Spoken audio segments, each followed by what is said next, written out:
money. So if I got a ton of money, I would put it in an endowment and just use the interest to run programming for culture. So thought about this a bit too much. So like I just thought of 100 million in Kenya at 12% interest. It's about 12 million in a year. So I can spend $1 million every month, and I can be like, if I don't want to spend $1 million every month, I can say 3 million. I'm going to commission a sculpture to commemorate like our times. Maybe that's year one. The next year, 3 million. I'm going to put a matatu in a museum. Yeah, so like it depends on how much the lot is, but I could also get very anxious because it's going to run up, and you know, like I don't want to be forced to produce a product out of a lot of money, because not every product is. I mean, so products are tangible, but I feel like a lot of this work is intangible. You know, like just because I didn't make a matatu, I didn't build a physical museum, doesn't mean that I didn't have influence. It doesn't mean that we didn't have a fireside chat, like we didn't do something important. But yeah, so I would think about what's the most important things, and then how can I use this money to do the most important things.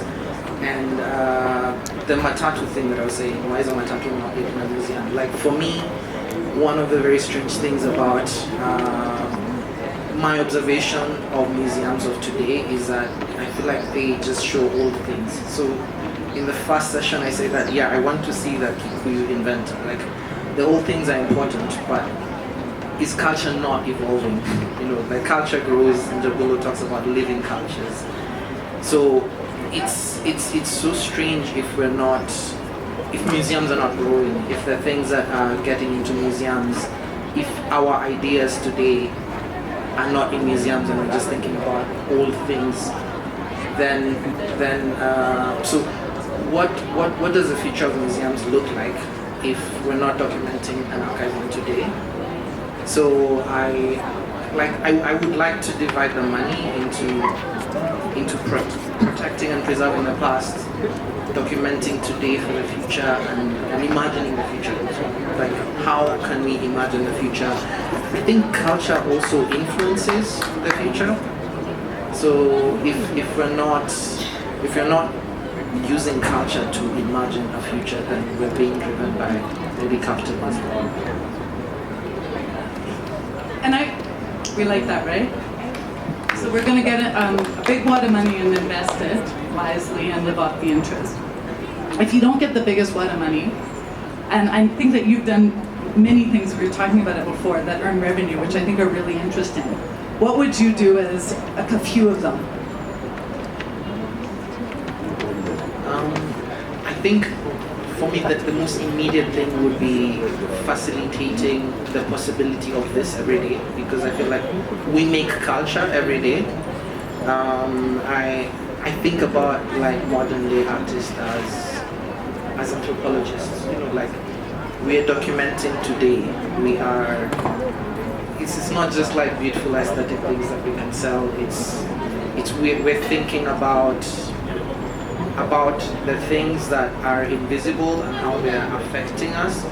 And you know, like we're very, sometimes it's like, you know, like you're being too emotional, but like this is also like a thing. It's just that it's intangible.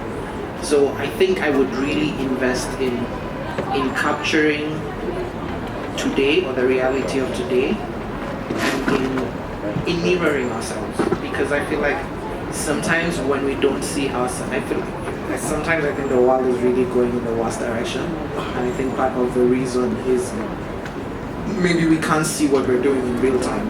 So how can we make that possible? So I would try to directly invest in making this possible. So back to the earning money thing, and do chip in here, and we're going to go to you. Would you charge entrance? Would you charge admission to make this possible?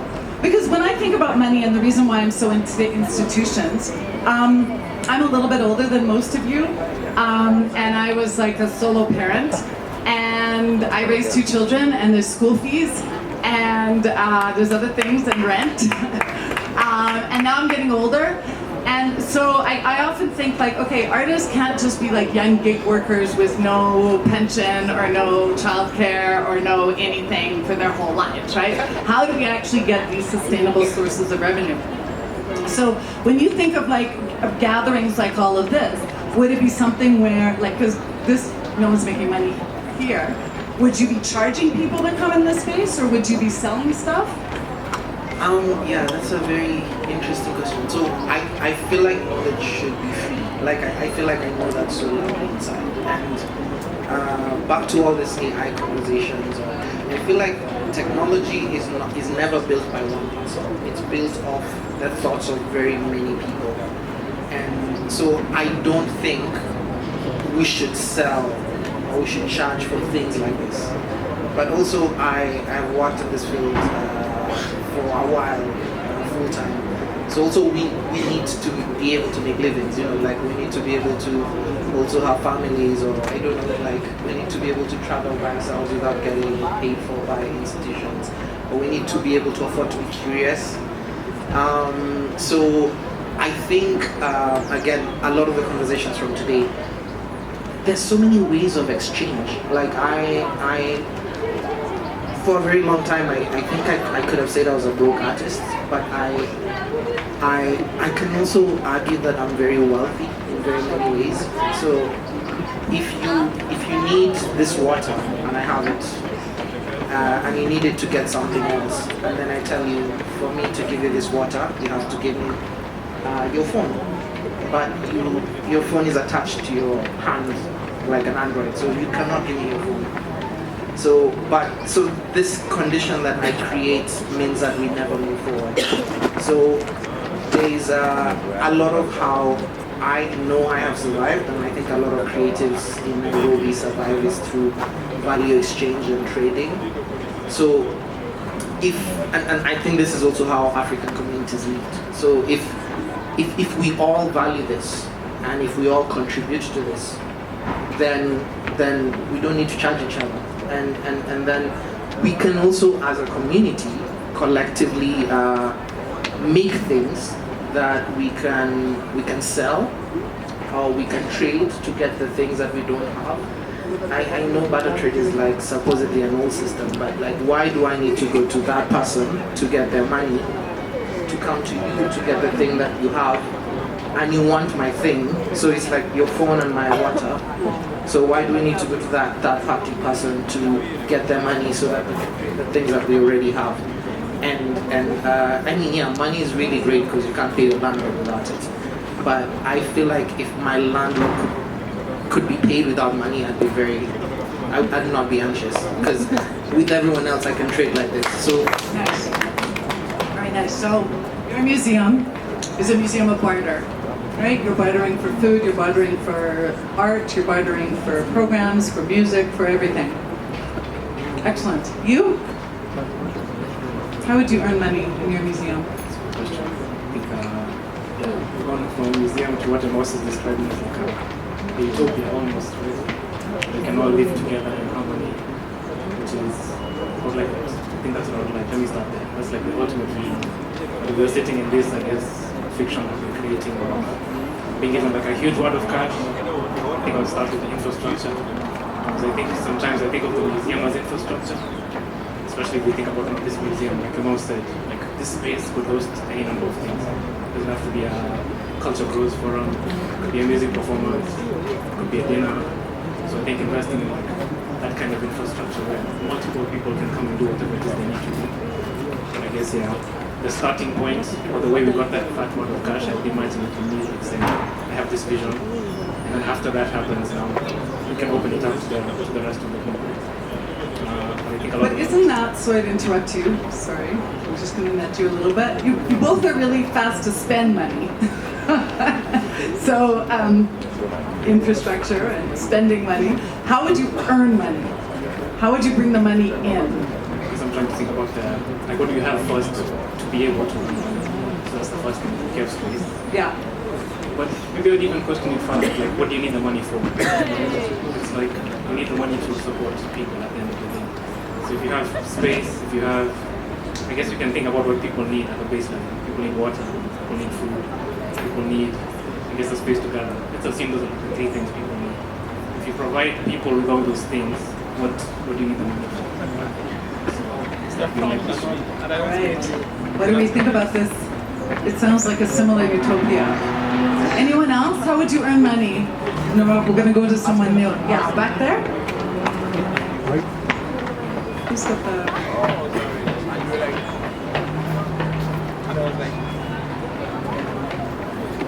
For me, I'm trying to input. Perhaps for me, if I wanted to develop a museum, I would look at three things. One would be import, number two would be reach, number three would be using the least cost of money to actually set this up. And I can actually do this using the model that Uber has, the model that Airbnb has.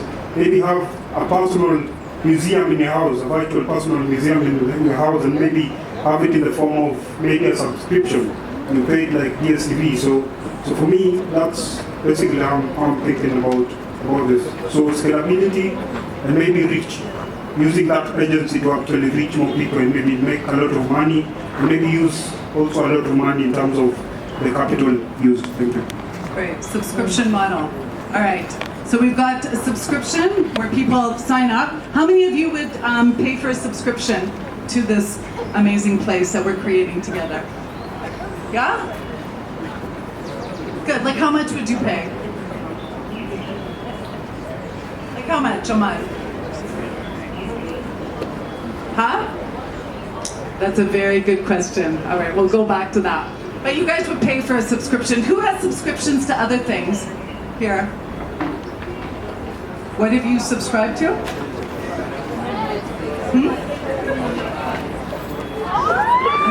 Right here. Spotify. Okay, Spotify. It's a subscription model. What else? Netflix. Okay, so we're used to subscriptions, so why not for our beautiful place? All right, excellent. What about this idea of a barter?